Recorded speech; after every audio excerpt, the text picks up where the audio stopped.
Gretchen Carlson, welcome to Build. Woo, what a nice reception, and I see so many familiar faces out there as well. So thank you to those of you who I know who are here to support me. It means the world. Thank you so much.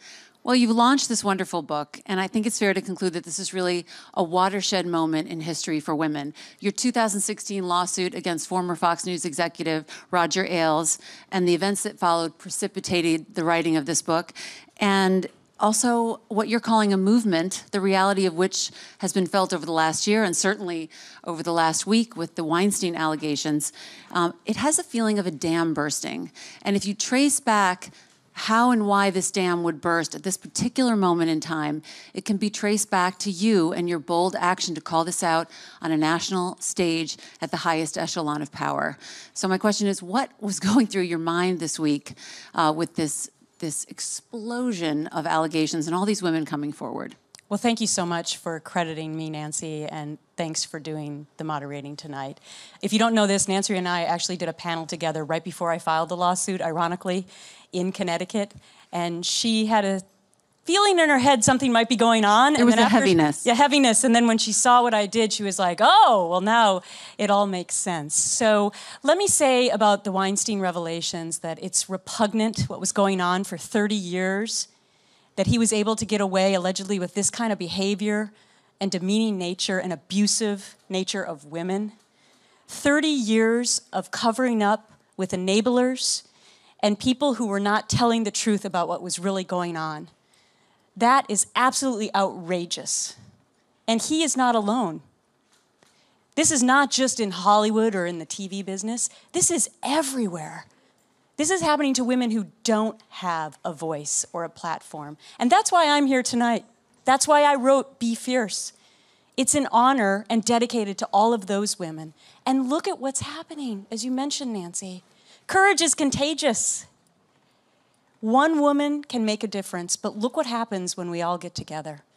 This is a tipping point because women aren't putting up with this crap anymore. And guess what? And men are on our side. So many of them want to have safe working environments for women, including your husband, Tim Armstrong, who was so nice to sponsor this party tonight. Well, thank you. But as you pointed out in your book, this is not your first go-around with experiencing sexual harassment. Tell me a little bit about your background, what you grew up believing you could achieve in the world as a woman, how you learned to be fierce, and what then was your first reaction to your first experience with sexual harassment? So I was lucky enough to grow up with parents who told me I could be anything I wanted to be. And if you've never been told that, I'm telling you that today. You can be anything you want to be. Every child should hear that. And I believed it. I knew I had to work hard, but I believed I could. I was a serious violinist. There was no gender discrimination. They didn't care if you were a boy or a girl. They just cared who played the best. Same thing with school. So when I got into the working world, I was like, holy, you know what? My gosh, women aren't equal. We're not paid fairly. We don't get the same promotions. We don't get a seat in the boardroom. What the hell is going on here? And it wasn't that I was naive by any stretch of the imagination. It was just that that was my first experience. And unfortunately, as Miss America, I had 2 sexual assault experiences with top TV executives and top LA publicists. And I thought that they actually wanted to help me because they thought I was smart and talented. I didn't know that meant getting into my pants. And so in the one instance, the gentleman made phone calls for me all day, and then we were in the backseat of the car after dinner, and he basically threw himself on top of me, put his tongue down my throat. The next week in LA, the publicist, also in a car, took my neck in his hand and pushed my head into his crotch so hard I couldn't breathe. It was only after this other story of mine in the last year broke that a woman who I was interviewing for the book said to me, "You realize that was assault?" And I had never called it that before. And I think this is what we do as women. We bury these kinds of instances that have happened to us because we think that we got through it and we can just overcome. Well, we're not going to do that anymore because now we're speaking out and we're saying that we don't have shame in talking about this. And we have the hashtag #MeToo. Have you seen what's been happening over the last 48 hours? 500,000 people have retweeted Me Too and over 1 million shares on Twitter. Mm-hmm. It's top trending.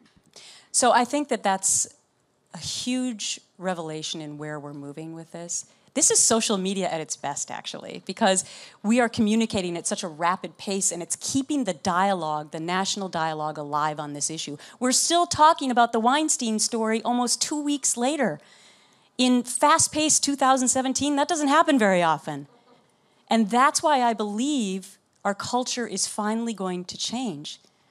But it's hard to come forward. I mean, to put yourself and your career out on the limb, what was the final thing that propelled you to come forward, and what happened that you didn't expect to happen? Well, Nancy, when I realized that a career that I had worked so hard for over 25 years was going to come to an end and it wasn't my choice, I realized that if I didn't have a voice on this issue once and for all, who else was going to do it? And I felt a sense of duty, not only for myself, to stand up for myself and say, this is what's been happening to me, but for all the other women out there who never, ever had a voice, who are featured in my book. And in the end, it was about my kids. I have a 12-year-old son and a 14-year-old daughter. And paramount in my mind was how they would fare in me deciding to make this monumental decision. And I didn't want my daughter to face the same indignities that so many women have faced generation after generation.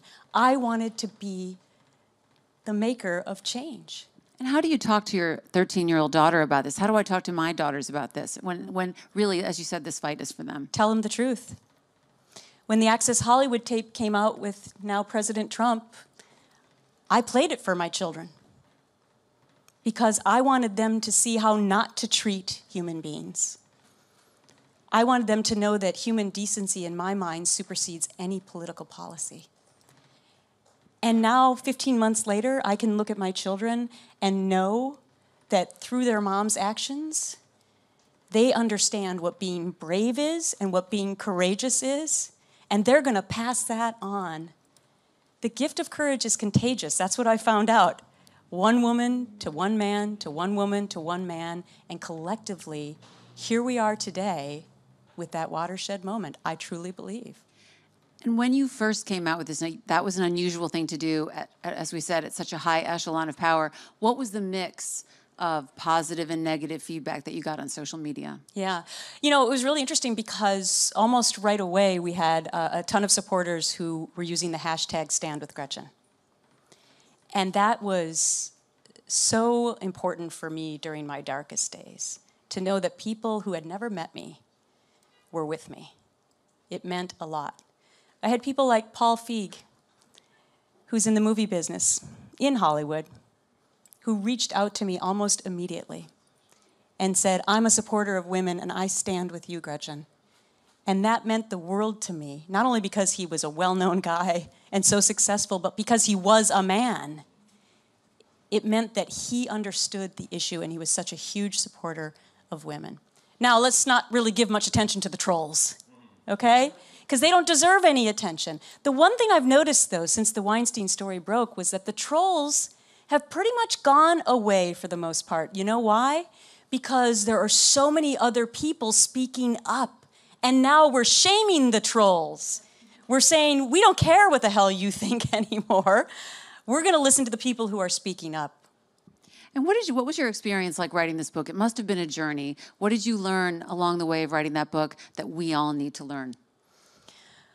I learned that being courageous starts very young in life, and it's why I dedicated an entire chapter to how we should parent our kids. I think it's essential that we give them these bravery and courageous skills and how to treat one another early on. You know, a brother and a sister together watching each other being treated equally is so important. Kids watching their parents or their partner or a single parent, whatever the case may be, they hear and they watch everything. So it starts at home. And think about what kids face when they go to school. They're bullied. This book is about being fierce in that moment, too. Think about what happens in college to so many young women. They're raped. They're assaulted. This book is for them. I'm doing a college campus tour for Be Fierce because it's so important to get to those young women and, almost more importantly, to the young men. And being fierce is not just about sexual harassment for adults either. It's about standing up and speaking up for any injustice that you feel in your life right now. that can be so many different things. And it's also a lot of practical advice. I thought the book was great. And what I appreciated was that you had kind of a step-by-step, if you're in this situation, what do you do? What are the top 3 things right now if you're being sexually harassed? What do you do? Well, thanks in part to my lawyers who are also here tonight. Nancy Erica Smith, who was so important in my fight, and her husband, Neil Mullen, who's here, also an attorney. They helped me develop this playbook, which is a 12-point plan, chapter 4. Check it out. You know what? If you're a woman, just print it. Carry it with you like a guidebook. It's my 12 points of what you can do to have a plan. It's essential that you have a plan. So the top 3 things: document, document, document, and take it home. Tell trusted colleagues, 1 or 2, because you want to have witnesses. And I encourage you to tell a male colleague, because we're still in an environment where if the man comes forward for you, it'll make, I think, more of a difference. Number 3, and maybe it should be number 1 according to Nancy, call a lawyer, right? Because even just for a 10-minute conversation, you can find out where you stand and whether or not you have a case. I mean, you know, without saying too much, I needed to talk to you to find out where I was, right? And what we were going to do. And so it's essential that you get that bit of legal advice right away. You also talked about the quagmire of human resources. HR is not really always on your side. In fact, they are protecting the company. They put a premium on protecting top executives instead of their more vulnerable members. What is the smart way to deal with HR if you're in this situation? Let me just preface my answer by saying that a ton of HR good people have reached out to me as well and said, hey, we're not all bad people. You know, we do support our employees, so I want to make that clear. But I actually believe that reporting sexual harassment should go to a different part of the company. In fact, it shouldn't even be a part of the company. Remember who is signing the paycheck, because that's who you're beholden to. And if the harasser is the boss, well, then forget it. You as the employee have no chance. So in the book, I talk about proactive ideas for companies to make this a fairer process and encourage more women to come forward. And that includes hiring an ombudsman, somebody who's independent, that women would feel safe to come to. And also, changing the sexual harassment training that we currently have to focus more on bystanders becoming allies, enablers becoming allies. That's crucial. Because enablers, in my mind, are almost as guilty as the perpetrators. They know what's going on. You don't think in the Weinstein Company that for 30 years, the lawyers who were writing those settlements and the accountants that were signing the checks or the CFOs, you don't think they didn't know what that was about? Well, now it's coming out that it was actually in the contract that as long as they didn't have to pay for settlements, they were okay with it. It was invisible, right?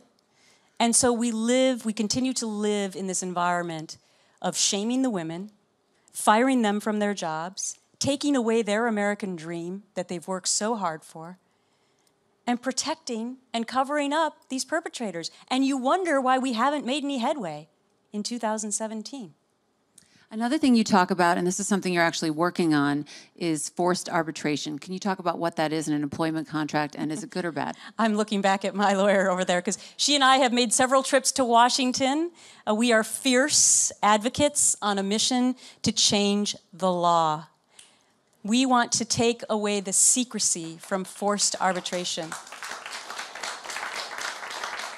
And I bet if I asked you in the audience or people watching from afar, do you know if you have a forced arbitration clause in your employment contract? Most people don't know, but you should. Because what it does is it takes away your 7th Amendment right to an open jury process if you have a dispute at work. No one expects to get in a dispute. I know I didn't.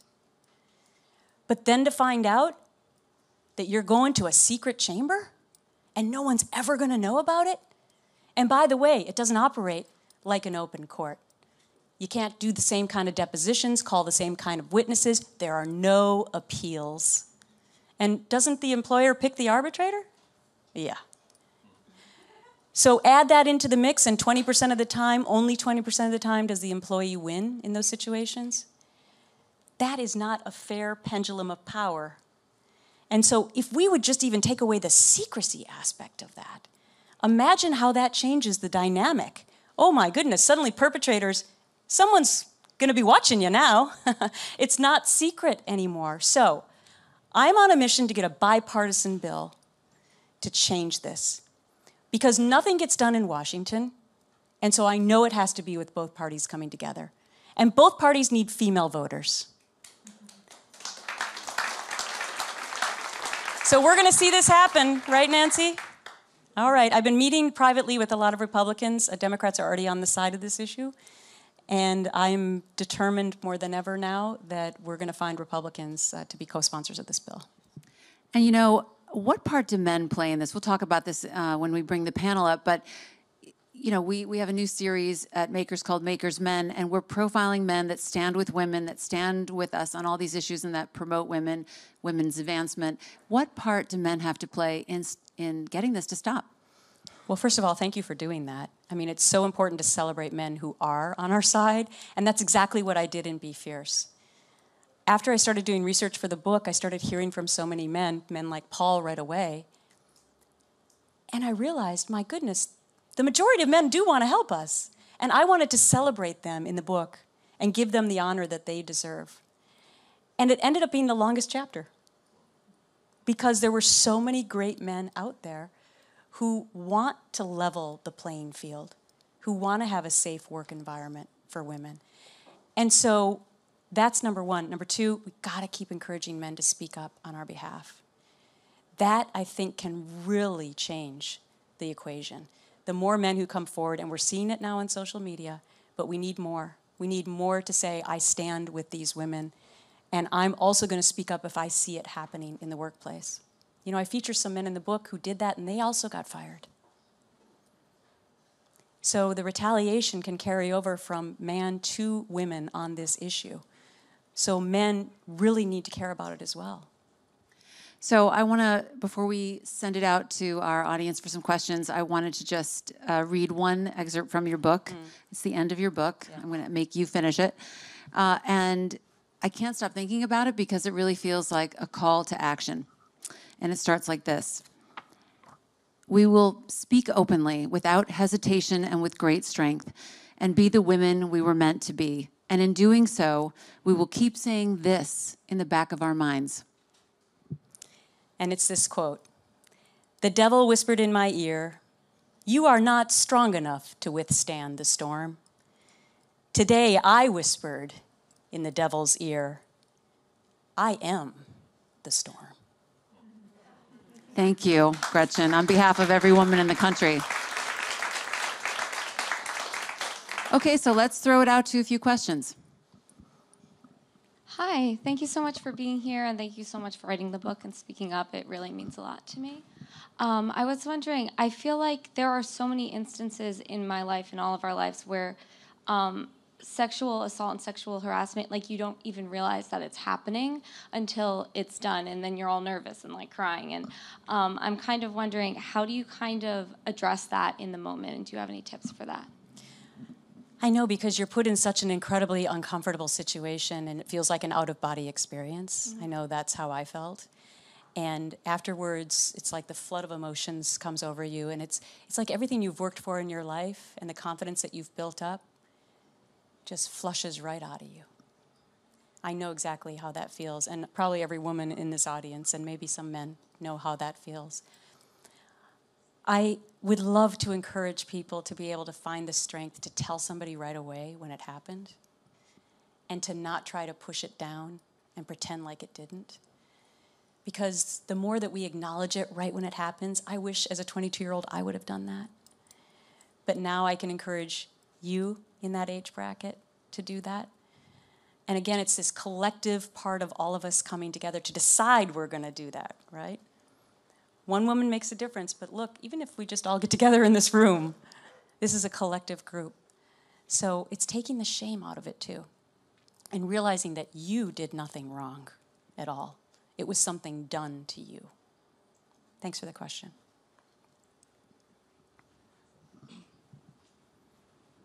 Hi. I just want to say thank you for being brave for all of us and making a way for girls coming up after you. I wanted to know, what advice would you give a young girl working in the entertainment industry, trying to move up in this industry, and I guess you would say, frequently encountering this kind of suggestive, transactional kind of thing? Like, how would you, what advice would you give? Well, I think those young women have a lot of power right now because if anything like that is going to happen right now, I think there's a bunch of people around that particular woman who are going to speak up on her behalf, I hope. But I also would just encourage women to be smart about meetings that they might take as well. I mean, one of the things we saw come out of the Weinstein revelations is that they were all private meetings in places that young women don't know are the wrong places to go. I know I didn't either. But I would just encourage women to be smart about where they decide to hold meetings and make sure that they're in public places.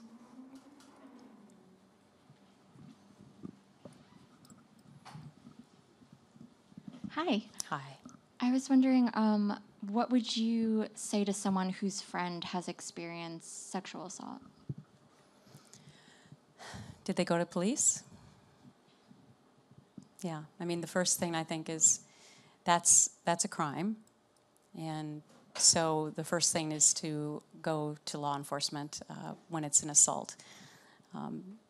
It's the same kind of speaking up, though, and building a courage, I know, to be able to do that.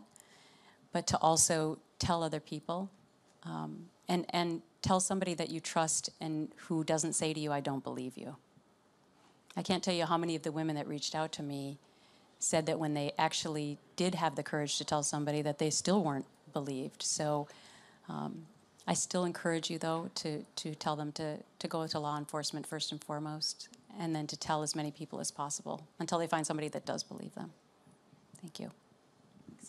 Okay, well, Gretchen, thank you so much for being here. Now we're going to take a break while we gather some people up here to talk with us about women in tech and some of the news from Silicon Valley. We'll be back in a minute. Thanks.